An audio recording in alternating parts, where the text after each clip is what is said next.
Hello, Daniel. Welcome. Peter, how are you, man? I'm well. Good to see you, man. Good to see you. Welcome. Good to see everybody. I know, right? Yeah. It's crazy.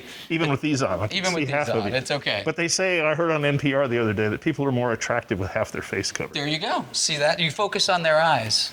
Yeah, well, I the never eyes knew you have had it. blue eyes. The eyes There you have it, go. right? Yeah. So do I. Yeah. That's pretty cool. Yeah. Welcome.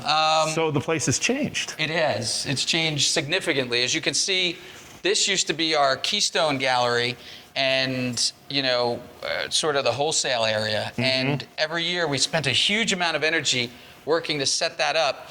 And we felt that the dynamic between the front of the house and the back of the house was not in sync. And so we decided to change things so that there was more room for Lawrence Stoller, because his space felt so cramped. And so we moved Lawrence back here, and then we took the rest of our inventory of fine things that normally doesn't get to be seen during the show, and we moved it here in all of our high-end showcases. It's more of the feel of an art gallery with the paintings on the wall and the statues and things on pedestals around the middle of them. So, and the other cases used to be proud of that wall by about 5 feet, so the space was even smaller seemingly. So this has been a great breath of fresh air, and it just feels right. It feels like what what Fine Minerals International is all about. So it's been cool. Yeah.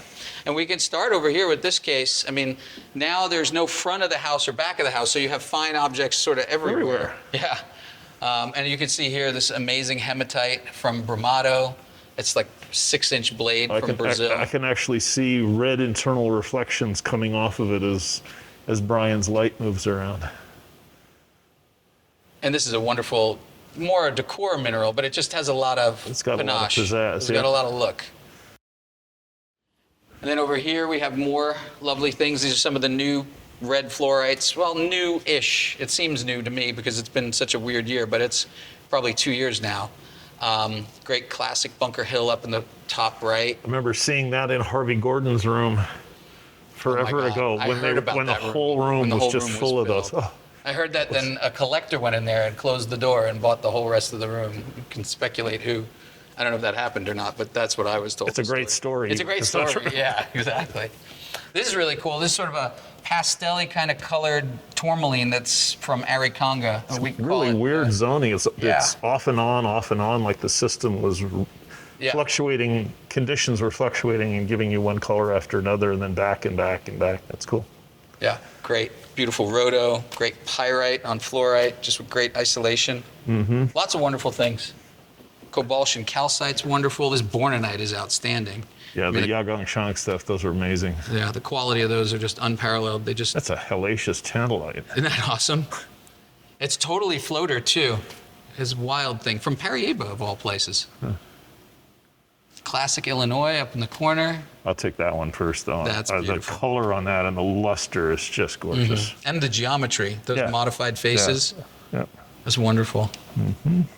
Over here we have that amazing, this is a different one than we filmed 2 years ago. Yeah. This is a single slice that we did, and it's just beautiful. You can follow the zoning. I just love that. It's super fun with the termination on the one end and the base on the other. I love those. Those Ilvites are those easily the world's best Ilvites. Clearly the world's best. Clearly. Nothing trumps those. Another great garnet and quartz, incredible azurite. This pocket had just crazy geometry, very much like Sumeb on the big crystals, things that you don't see, but Milpilus, of course. This is great, classic Pedinera, one of the best pieces from the Azul Bem Grande pocket. And you know, what's nice about it is this crystal is intact almost all the way down to the base. I think it actually is. It has no repairs from here to here. So to get that full gem all the way down with one lock fit at the base is super unusual for this pocket especially. And this one has only, I believe, like 1 or 2 in it, so not many. And on the white contrast, it's just amazing. This one's, you call this Frankenstein, I take it. Because it's got the bolt through its neck, like Boris Karloff in the movie. I like that. I like that. No, we didn't have a name for it, but yeah, I could see it. And the blocky head. Yeah, there's definitely some merit there. This is a great piece in here, this red fluorite. That was one of the singularly best individual octahedrons from there, because it once had the color, transparency, and the luster. Most of them didn't have the incredible luster. Yeah. So that one sort of set itself apart. Classic Sumeb pink Smithsonite up in the left. And then I love this Illinois. Ross Lily's collection. The purple and the blue. Yeah, fantastic. And this is cool too, from Milpilus. Contrast. I think that might have even been in the issue. Not sure. You'd know better. It may well have been. I've lost track of the pictures. That's a lovely one. I think that is in the issue. Yes. So you can call that a figured specimen. There we go. And Nice Gwendol. This owl-looking fluorite is super cool. I love that. Super fun. A Shangbao? It's Yaogan Shen. Look at that. It's got that same multi-growth that you get on the Alien Eye jobs from Arango. I love that Herja piece that calcite just choked with stibnite. Yeah, it's super fun. And then here you've got. Oh, sorry. Go ahead. Just, it's a green quartz, but it's just so aesthetic. Has presence like castles. Yeah.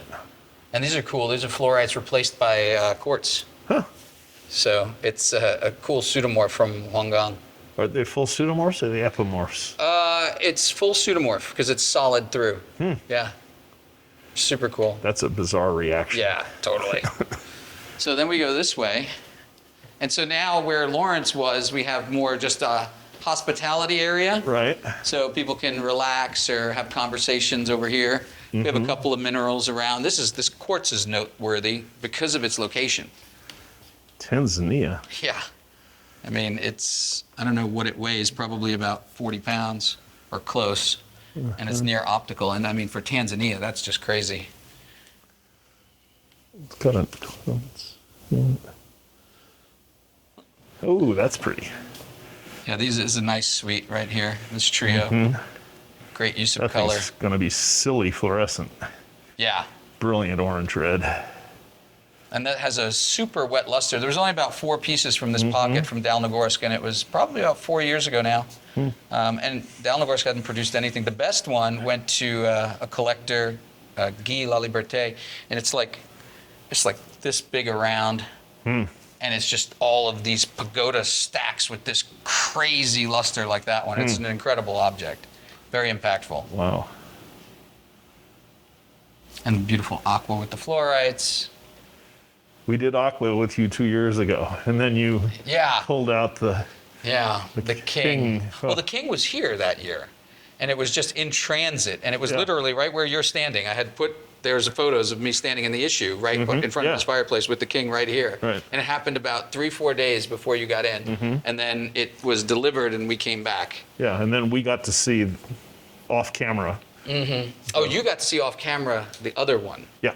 Yeah, the starburst, Yeah. which is a whole different animal. Yep. We take a lot of pride, and actually it's more fun than anything else, is to find all these little jewels and put them in there and have the combination of colors, aesthetics, quality, variety. It's super fun for us. I mean, it's our favorite case. This is mainstream for a lot of collectors. This size. This size, and absolutely. I mean, those olivinites that you've got in there are.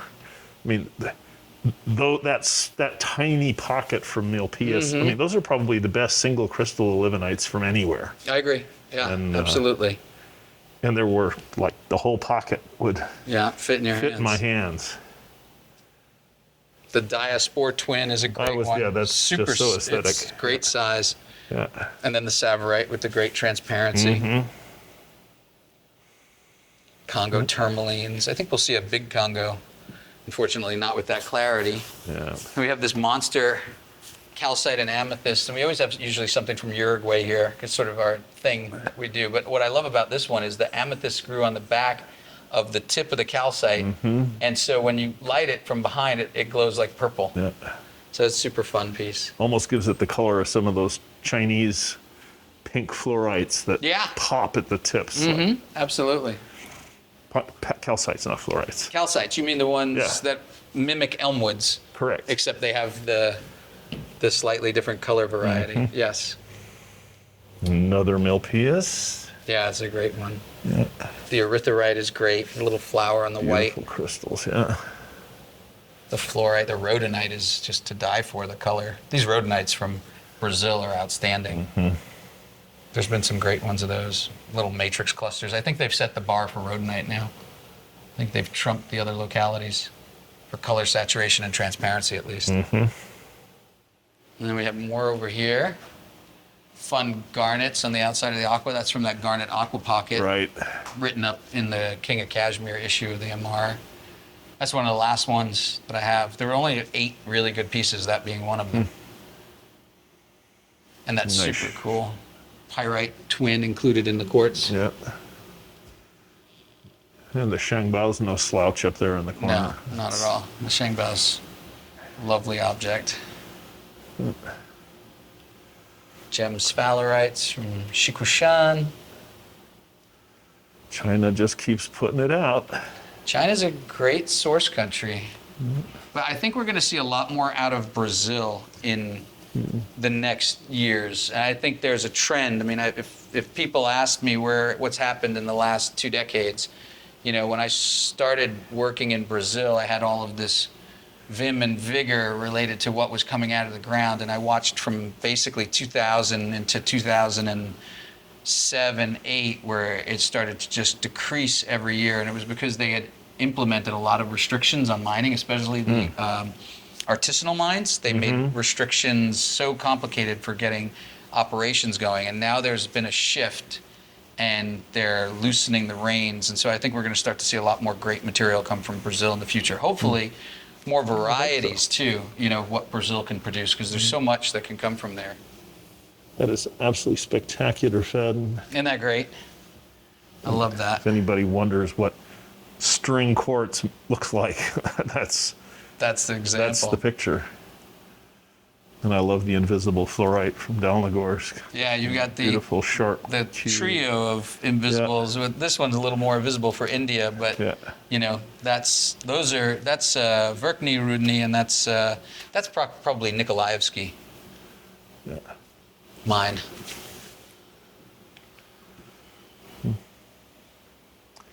And it never stops. Yeah, we've got a pretty significant display this year. I think that people are going to be a little overwhelmed because normally we only have this area at this level, and we've just went through 9 cases in the back. So I think it's going to resonate well with collectors that they get to see more variety at this level. This has a couple of really great pieces. This is a chameleon pocket so Arikonga is a mine that is a stone's throw from Cruzeiro and a stone's throw from Pedinheira. So Pedinheira is in the Safira district, it's the furthest one away, and Arikonga and Cruzeiro abut each other and properties, and it's all the same pegs that are feeding them. And so this particular mine has been very productive in the last 5-6 years. There's been some amazing pockets, and I'm sure you've seen them with other dealers. This was a chameleon pocket that has really rich color. Good saturated color. Super saturated color. And the best pieces from this pocket were amazing. Salim got the best one. It was about this big, and it was just like a forest of crystals. You'll see the second best one from that pocket in here, which is the one after that, which is it'll give you some idea. And this is from that same pocket. So that's a really unusual color on that fluorite. Yeah, super unusual. It's one that I got, I think it was about a year ago, and now it's coming first time because it was in China on its way to me, because everything takes so long now with COVID. I'm buying things and they're showing up 6 months, 8 months, a year later. It's kind of kooky. But there was only about a handful of pieces from the pocket. This was by far the best one. I've never seen that color in fluorite before. Yeah, super color. And speaking of super color, that amethyst is just drop dead, saturated, sexy gorgeous. For a color. It's got the best. Yeah. That's the best color from there. That locality is unprecedented. The finest examples are just Gogoboba Seb is significant. And then you got things like classic azurite on smithsonite from Sumeb. Lovely combo. And an amazing smoky from Switzerland up top. That's just Yeah, it's a gwindle on its end, actually. So the one end is up, and it's twisting. And if you were looking from that direction, you could see the twist. Yeah, so it's cool. And this is really cool. This sort of also sets the tone for what Congo is doing. Congo tourmalines they're going to be formidable amongst the world of tourmalines. I mean, they already are. The finest singles are unparalleled in quality from anywhere. I mean, no tourmaline mine has produced anything like the finest of Congo. It's like not discussable. It's a fact. Yet they're all small. Typically, the largest ones that are in that quality are ranging around 100, 110 grams. That's already big for that quality. But those quality objects on a matrix of any kind of contrast will redefine the species. And then here in the vault room. Step into my web, said the spider to the fly. I don't have much from Mexico here, so I think you're okay. You're safe.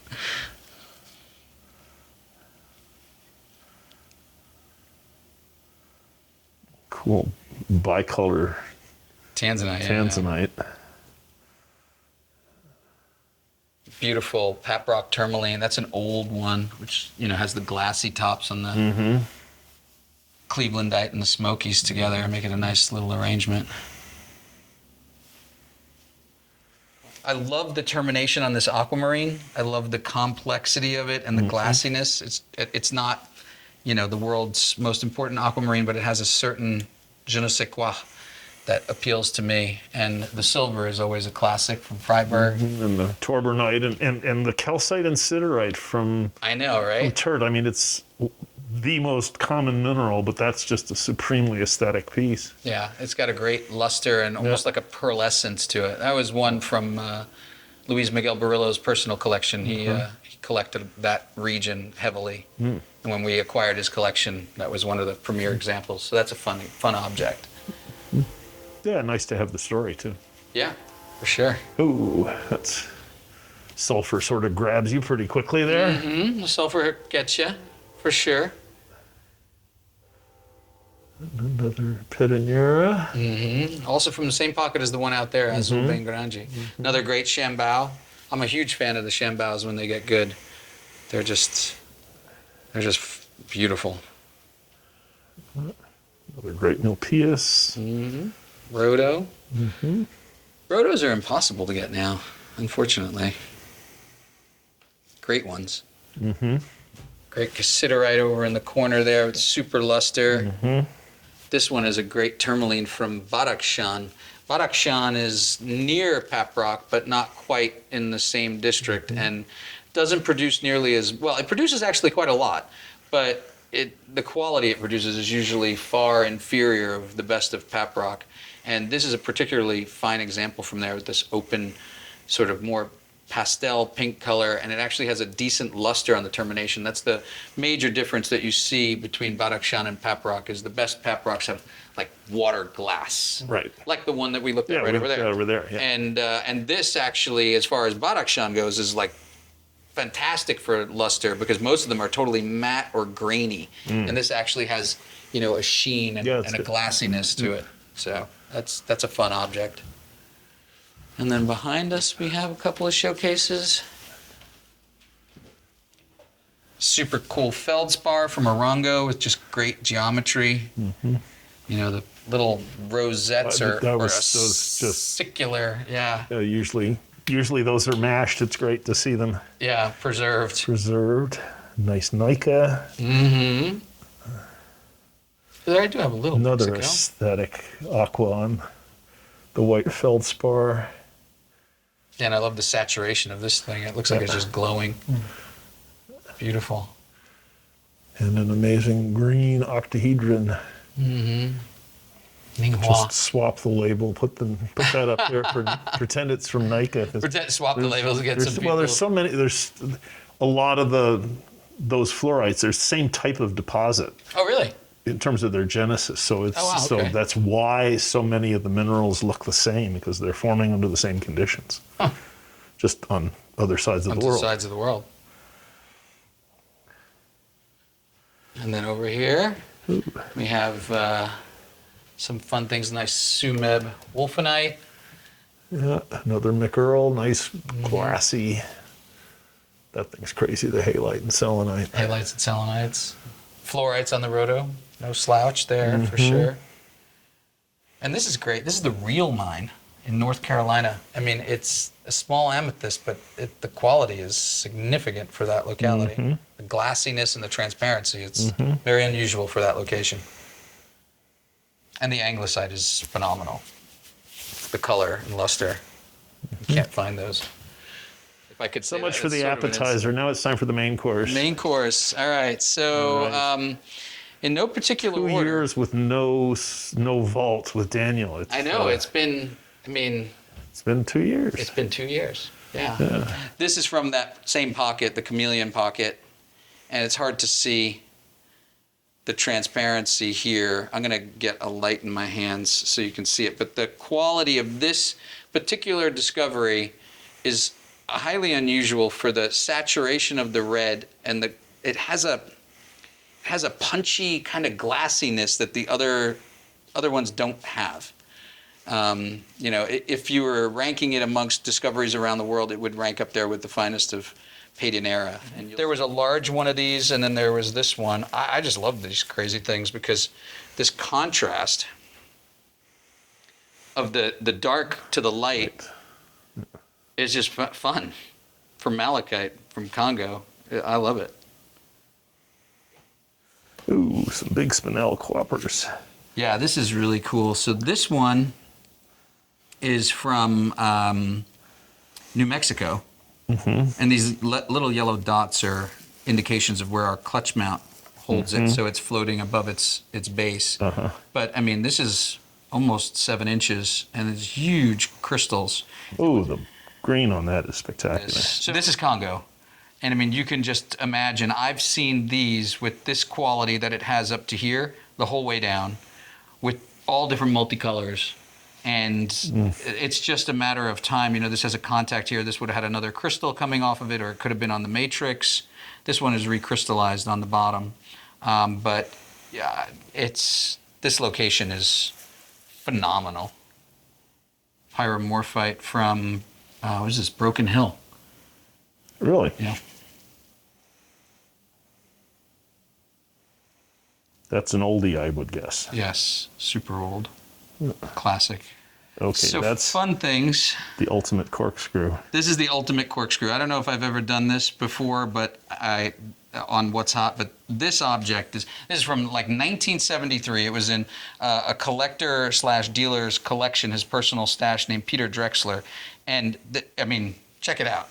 It is. That is the perfect screw. It's perfect. It's unparalleled. I've seen a lot of those. That's the one. Yeah.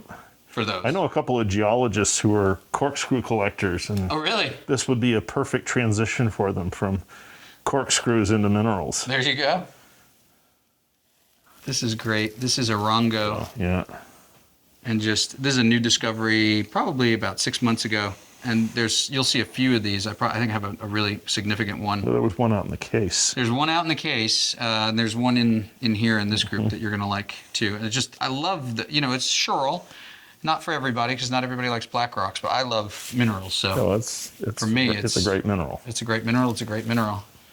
These are some of the new calcites from China. You'll probably see lots of these here at the show. There was probably 3,000 pieces in the discovery, easily. And I've seen all varieties of quality. And these are actually twins. It's really hard to see the twin plane, but there's a subtle little twin plane right there that's just almost like a ridge. And you have to look on the face. And not all of them are twinned. So it's tricky. But May I see? Yeah, of course. Please. If you catch the light just right, you can see it.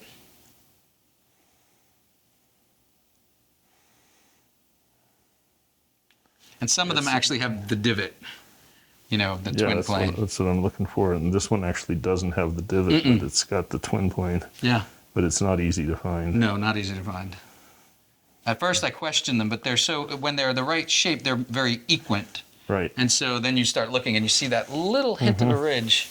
But there's other ones that actually have the little V. That is incredibly reminiscent of Sentiolali. Yeah. Some very similar things. Not quite that big, but very similar. Oh. And this is a good old eagle's nest. We're mining there now, and we're making headway. We've gotten our drill jumbo in place, and we're up on what we call the color stope. So we're hoping, within the next 6 months to be in a productive area and find some incredible golds. So I take it this is not from your production. This is not from my production. This is pre my production. Absolutely. Yeah, this is an older piece. It once belonged to the owners of the mine. I was lucky enough to get it from them. Incredible crystallization. And great color, too. It's pretty high fineness. Absolutely. Just the aesthetics, the combination. Light on the quartz. Yeah. I don't remember the name of the location. Beautiful. Oh, that is gorgeous. That's just a beautiful emerald. You don't ever get huge, giant emeralds, or you do occasionally, but this has such a Usually they'll saturation survive. of color. Yeah, they'll cut them. Yeah. Obviously. This is a little jewel. Love that. And this tanzanite has such a rich color.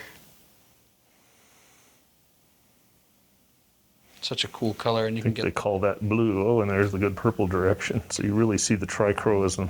Yeah, this one you can get the trichroism really nicely. And you get that. Yeah. And it has a little bit of silk in it, which makes it look almost like, I don't know, like a cashmere sapphire. You know what I mean? That look, that color is very reminiscent of a cashmere sapphire. It's a very unusual tanzanite. You don't see many that do that. They're more typical, is like this guy, Right. which is also blue and beautiful and purple, and it also has the red. Yeah. I love the ones that are trichroic. Those are really, for me, indications that. Mostly means they haven't been heat treated. Exactly. And this is great, this blade of varenonite. Super rare mineral. From where? Pakistan. Pakistan. Very unusual species to get in good crystal size and sharp like this. Lovely little malachite from China, from Yanchun. As a gem crystal, it's just wonderful. It's all recrystallized on the bottom. It was a floater in the pocket, and I love the termination. If you see those little, they look like drill marks or little geometric imprints of hexagons on the surface. It's just beautiful. Well, aren't those the reflection of the same kind of spiral growth we saw in the other one? But that one you can see it as a single, and this is a whole series of parallel corkscrews. Exactly, and they're manifesting on the surface, but you can't see them internally. You can almost see them internally. If you see, there's a couple of lines. Yep. And there's even a phantom in here that, that you can see the pause and the growth of the crystal. But this is a fabulous aquamarine, and it's so robust. I mean, I think it weighs about Couple of kilos easily. Easily a couple kilos. So this is, again, Arikanga, different pocket. We call this the bicolor pocket. And you can see this location has a lot of potential. Yeah. Yeah, that sort of cranberry purple is see if I can get really this over sweet. here. Yeah. Just has wonderful saturation and, great aesthetics. Super complete, little contrasting lepidolite matrix that sets them off. It's a wonderful pocket. Only a handful of pieces came from this pocket, maybe 6 or 7 of significance. This is one of the 2 best. The other one was very similar. This is an interesting thing because I don't usually buy these. Oh! But I love it. It's very... And so it's a little tricky to handle. But the quality of this thing it's so complete, and it just looks like, oh, we got a loose guy here. So I'm just going to leave it like this, and you can film it. I'm not going to take it out. And what's the locality for this? I believe it's China. I'm trying to remember right now in my head as I was saying that, and I'm thinking it's China.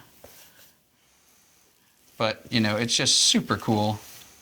It has such a sheen, and it's all, aragonites don't usually excite me, but this one does. I assume you can cut out the part with the moving crystal, because I'll just repair that there, where it goes. That's the only downfall. That's a lot of times why I don't buy these things, because they're so fragile, so hard to handle. But this one sort of warranted attention. I love it. I mean, this pocket is still so important in the history of what I've seen come from this region. I've never seen the white albite, great color, aesthetic, lustrous aquamarines with garnets. I mean,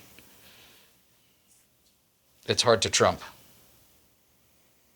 Yeah, so this was the other Great one from the pocket. And I mean, you can just see the color saturation. And we need to backlight it. Yeah, this is the front of the piece. Yeah. There you go. Yeah. And just a little bit of color, a little bit of light goes a long way. Wow, yeah, it looks great. See, your light, I can't tell because what I'm seeing here is different than what you're seeing. Yeah. But this is an outstanding example from the chameleon pocket. It's the balance, the quality of the tourmalines, the translucency, and it's just, that's a winner. For sure. So I love that piece. How much restoration do you have to do on those? Oh, this pocket sat in the lab for probably 3 years. And the first challenge was finding the crystals, because again, in the history of Brazil, like when we started at Pyromorphite, they weren't extracting them in any sort of system or reason or keeping the crystals together. So we wound up with matrices with some crystals and then lots of singles. And so it was a mission to organize all the single crystals, find all the ones that connected with one another, put them all back where they went, and then start the cleaning. That's the second process, is the cleaning, removing all the iron staining and anything that's on there, and then the reparation and restoration. But I would have to say, on a scale of 1 to 10, if 10 being the most repaired and restored, this is easily an 8. It's got significant repair and restoration because they all do to survive, but not very different than, the Pyromorphite pockets, the early days. I mean, the ones that we found, that's why that one that I commented before, the blue one, Azul Bem Grande, with the one long section that's all gem and only one repair at the base, that was unheard of, at the time. So again, these things are classic now. There were a lot for a minute, and then they were all gone, and the very best quality ones were few because so many were damaged or, poorly collected. I've seen sad examples that would make you cry. Crystals 3 times this size, flawless, with the top luster and just chunked in half and whatnot. But on the green quartz, there's not that many great examples. There's probably less than a dozen really fine ones on the matrix and with the fine quality combined. This is one of those. There you go. There's a nice one. There's a Guerrero. nice one. Guerrero, yep. Is that one of the new ones or an old one? It's I believe it's a new one. Yeah, definitely a new one. The new one's got pretty darn good. Not as good as the best, but darn very close. Yep. Yeah, very close. There was another one that was accompanying this. I think it wound up with, I think it's with Jason New now.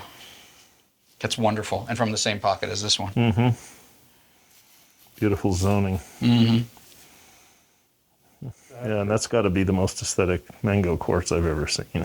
I love this. It's just great. It even has like this little crystal over here sticking out, and these little guys shooting off. A fabulous mineral. I mean, it's quartz, but it's not. There's nothing wrong with quartz. Transcends the species. Yeah, there used to be a stigma. Yeah. People used to not respect it, and for me, it's one of the great minerals. Is that stuff still coming out? This stuff? Yeah, still coming out of the ground. They're still discovering it. I mean, it's hit or miss, and for me, what the find has become is, because it's become so prolific, it's all focuses for me on aesthetics. Because for me, I want one that's going to do this, and there's only about 4 that I know that are really, truly, like, outstanding with aesthetics, this being one of them. This is another find from Brazil. This came out, Ian had these, I think a year ago. And this color is just outstanding. It's like an orange, and then a pink, and then a bluish, and a green, and a purpley, and it's just super. The saturation is just crazy. And the glassiness of the crystals. Not a huge discovery, but super fine quality from Barra de Salinas, Corona Morta area. You had footage of Lauren helping Ian open that lot when it first showed up, before they were cleaned or anything else. Oh, wow. Where in Europe, then, it might have been? Or at his No, place? it was right over here. Oh, that's right. He got some of those here. Yeah, absolutely. This is one of my favorite pieces, and this is such a crazy object. luster on that is. The luster on this thing, and this is out of the ground. This has never been cleaned. I haven't done anything to it. They literally, they opened up the pocket and they found it. And I mean, for a morganite to have this sort of level of luster on both faces, both the prism and the termination faces, which is super unusual. And then on this matrix, and all of these tourmalines are terminated. And then there's a bunch of them you can see here. You can see the tourmalines growing on the interior of it, or growing through, or here where they don't penetrate the matrix. It stops. I got fingerprints all over this, but you can see the termination just coming up from down then there and coming through. And we didn't bother cleaning it yet. It's still got a little iron staining, but I like it because it's so... To be able to say that's exactly how it came out of the ground. That's exactly how it came out of the ground. Is stupendous to me. And I mean, as far as morganites go, you know, it's in the top 10 for sure in the world, in my opinion. And it's so unusual because it's from Istoknawa, which is, you know, you never see morganites from here. You see tourmalines, you see sometimes fluorites, but you don't see barrels like this. That's one of our premier pieces for this year. And this is its little brother. Little brother. Not quite the same animal, same style, but I mean, they're leagues apart, obviously. Yeah. That's an amazing piece. Crazy.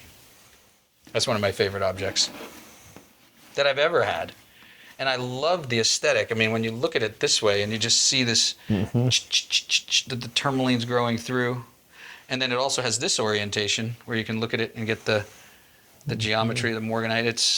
It's fabulous. Even this is doubly terminated. It's great. Again, quartz, as we say. Let's put this over here. This deserves to come out of its box. Oh. You can see this doubly terminated crystal here, point to point. Yeah. And then this ring around it. It's just crazy. And so perfect. I mean, this is where Arkansas shows off. So this is McEarl? Not McEarl. No? No, not McEarl. It's the same quality, which you get on rare occasion, but this is Coleman. Coleman, yeah. Just a gorgeous thing. The aesthetics are just phenomenal. Part of me had the druthers to want to like take off the bottom and just leave this thing floating and have this from under there and separate this and make one sort of doubly terminated floating with the orbitals all around it. And then put it on a plex base, which looks like sort of like the quartz. Yeah. So, but I said, you know what? It's so perfect and it's in such great condition. It would be sacrilegious, so I left it. But there was an argument for it. But this is a beautiful thing. I love this quartz. It's got to be Cocovelt. It is Cocovelt. Look at the size of this crystal. It's like 3 inches. It's got to be up there for one of the largest of this species. Here. There you go. So you get some light from behind it.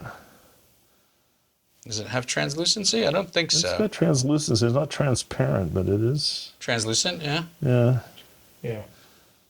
But I mean, the enormity of that crystal and the position of it. Yeah. You know? The fact that it's right at the top at the floating apex. DT. Yeah. And a snowflake. And a snowflake. Classic. These things are impossible to find now. I mean, they're so rarefied. You know, they were prolific when they came out, and they were so cherished by collectors that they're just gone, and I never see them anymore. Mm-hmm. This is one of the few that you'll find available now, and I think when this one's gone, it's the end of all the ones I know that are on the market or that have been on the market. They've all found homes, so it's a wonderful thing. This is my tourmaline that I'm talking about. Yeah, so this is Madagascar and Bonoina. Does it light up? Oh yeah. Oh yeah. That's what's unusual about it. It doesn't, you know, I don't have this on the highest intensity, and it's got crazy luster, super geometry, and it shows light really well with a light behind it, and it's, you know, 4 inches thick. So it's impressive. Love the tourmalines from here. There's a calcite with a little bit of color.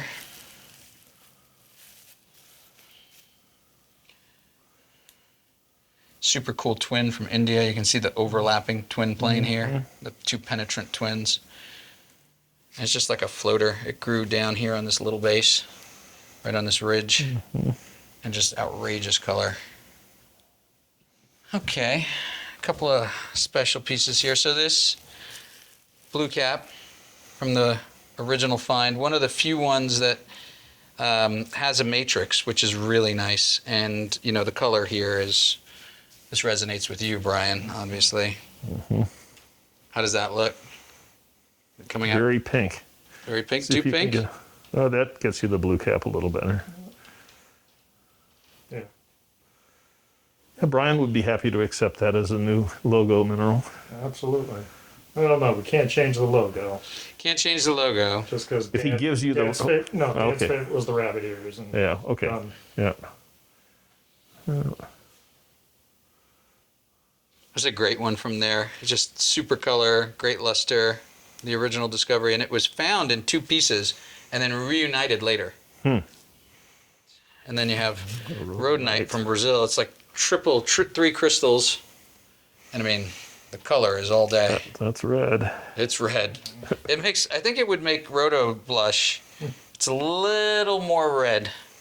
Just that the pigment color is red. Still love rhodos. Can't take anything away from them, obviously. It depends on where the rhodos are from. The True. rhodos from Uchuchakwa or Santa Eulalia are as red as As red as this, yeah. Sweet Home is a little bit the different. pinker, yeah. Yeah.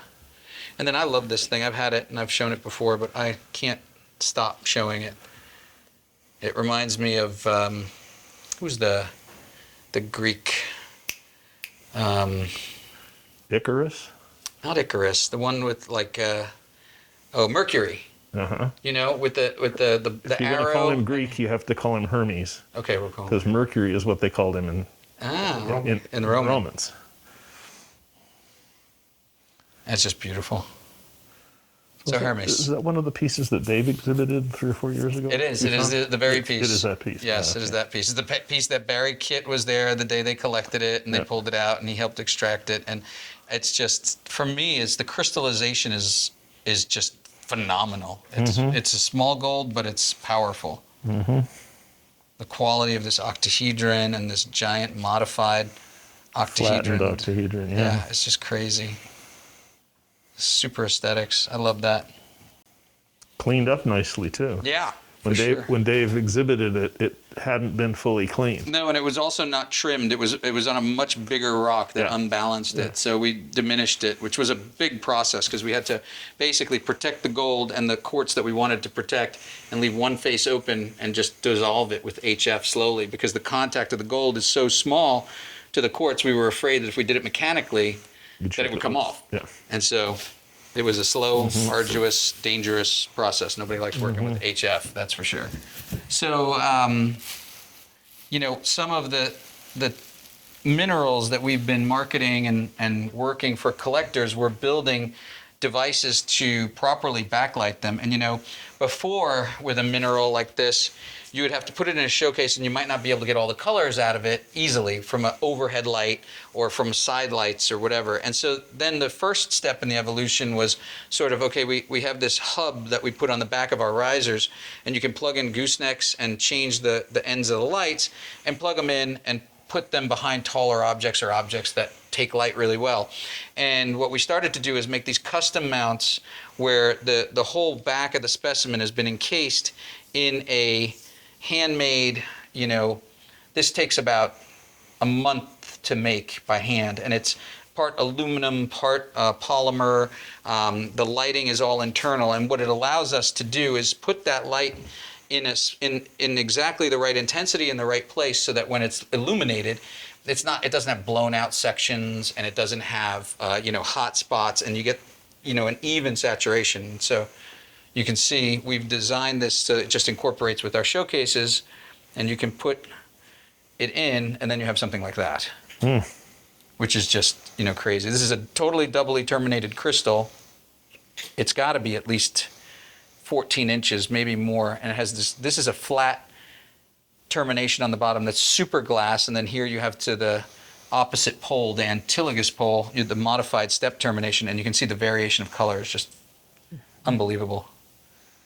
It goes from the cranberry red to the purples to the sea green, blue, and then back to purple and then to cranberry again. It's just fun. No, it's a great design. It looks like it's well worth the effort to For sure. make those mounts.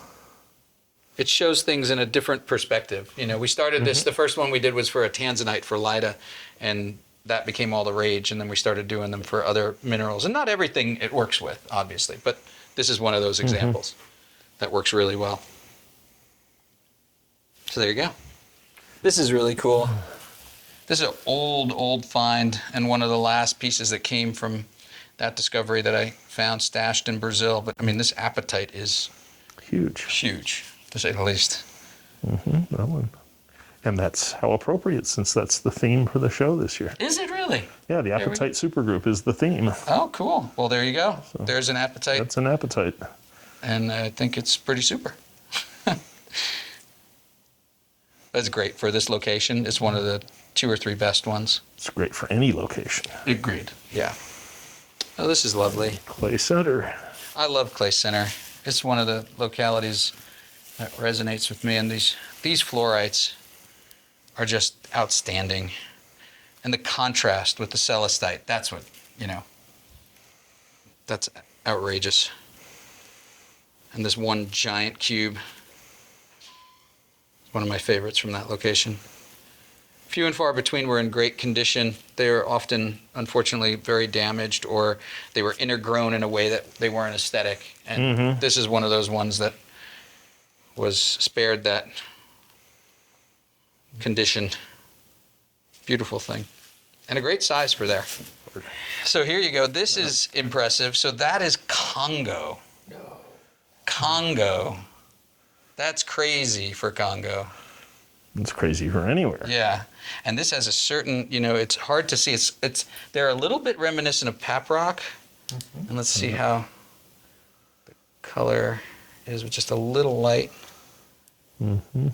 But the green and the pink tones are just, they're a different sort of color saturation, and the glassiness is just, Brazil and Afghanistan are in trouble with Congo online. And this is also from there. Very gemmy. Yeah. More transparent. Don't know how it looks. Or does it look better like that? But super glassy, super modified terminations. It's a fabulous thing. And I've seen this type with 100% optical property. And then I'm just waiting for that to happen on a matrix. That'll be the next thing. I don't know if it'll ever happen, but we're hopeful.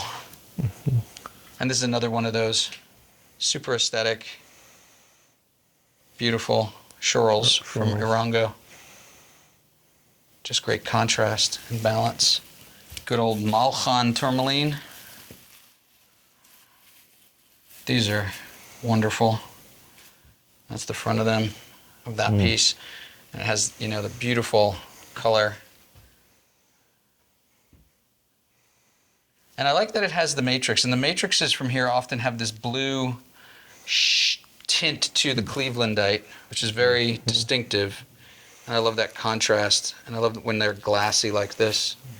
This is a fantastic example from there. Great size.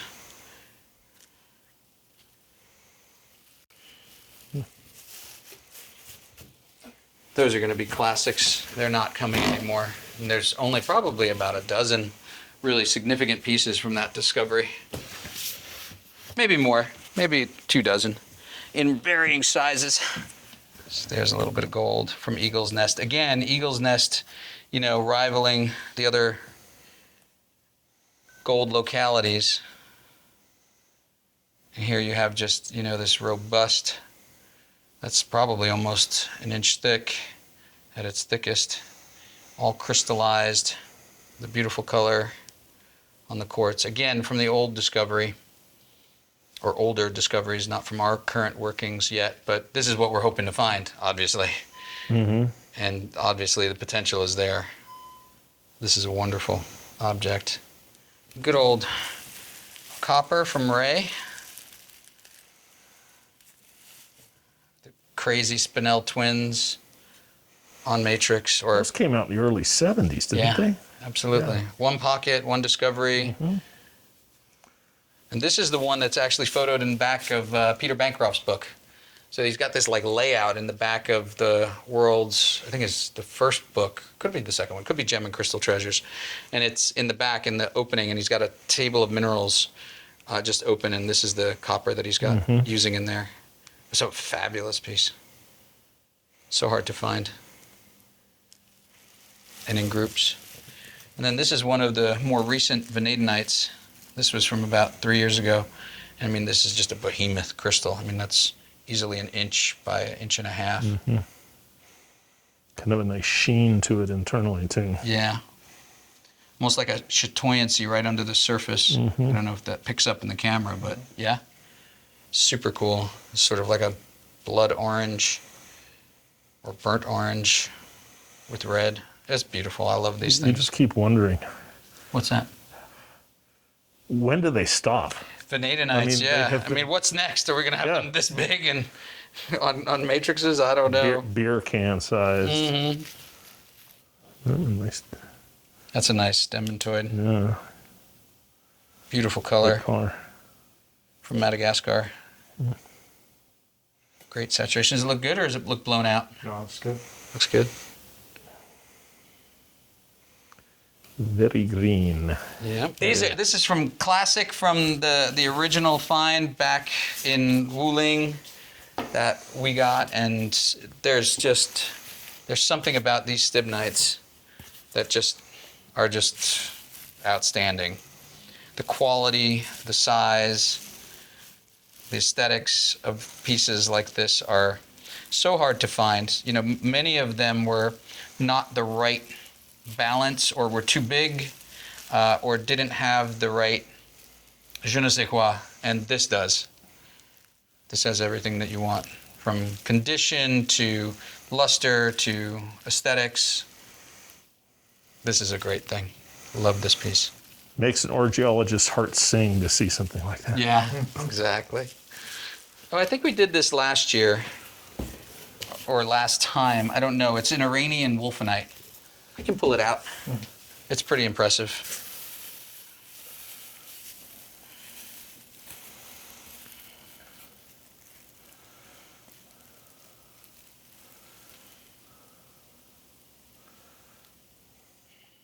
So for wolfenite, It's a crazy habit. crazy habit with these modified giant crystals coming to points,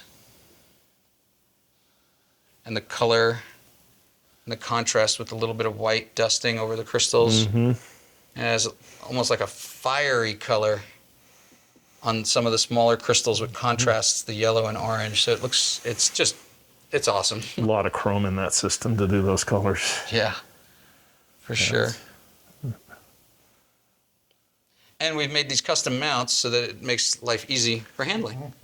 Because, You don't want to handle that any more than you have to. Exactly. Wolfenite is one of those minerals that you want to be ever so gentle with. Unless you're talking Los Lamentos.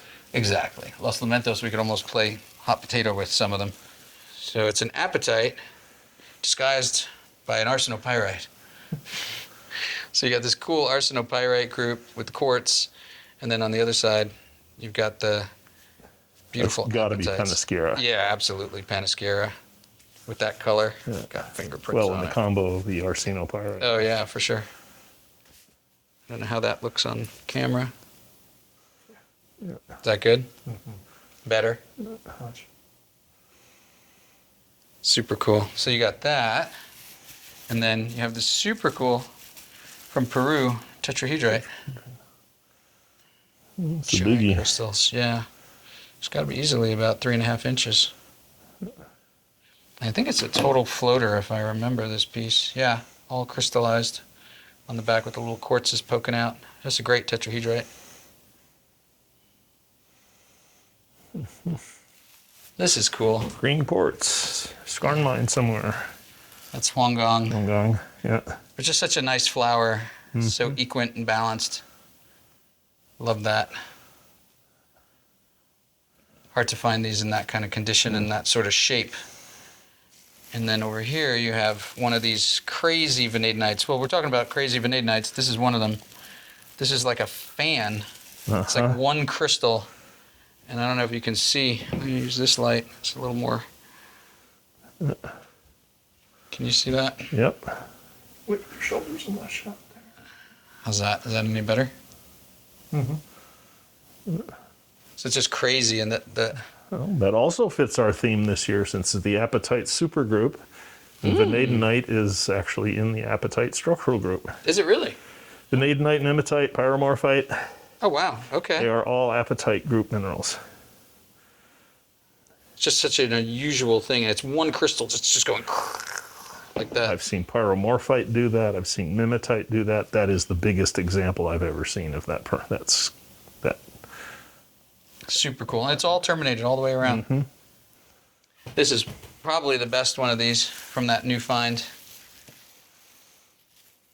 I just think that's wonderful. I mean, for a Shirl, with that luster and the contrast and the little isolation, the escalation of small crystals to the one giant, that's just a wonderful object. So sculptural and perfectly balanced. And then again, these bornonites from China are just crazy. Here you've got, this is probably 3.5 inches, got a little fluorite cube sitting on top. Chalcopyrite, quartzes, a little more fluorite over here. Just a great example of those from Yaoganshen.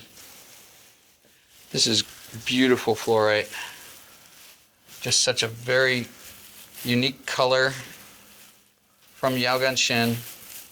Old piece with the super luster and great cubic shape that this location is so famous for. I love this piece. It's got a little bit of purple core in the center. Very slight modification on the cubes. Yeah. But this sort of powder blue, Yeah. I love it. With just little hints of purple coming through here. Yeah. Right? So, There you go. oh, not a bad place to stop. Not a bad place to stop. That's a good You aqua. planned this. I did. You knew it. You knew I had it all set up, Peter. That's just lovely. Yeah. Pakistan, one-off discovery, not from a major pocket that produced lots of things, but the color, the saturation, the luster with the quartz. The stepped growth, like Yeah. the Empire State Building. It's spectacular. And the size, I mean, it's probably It's a good foot. good foot. Anyway. Darn close. Yeah. So there you go. That's what's hot in Tucson. Well, that's a great way to start. Thank and you. Great way to finish. Awesome. All right.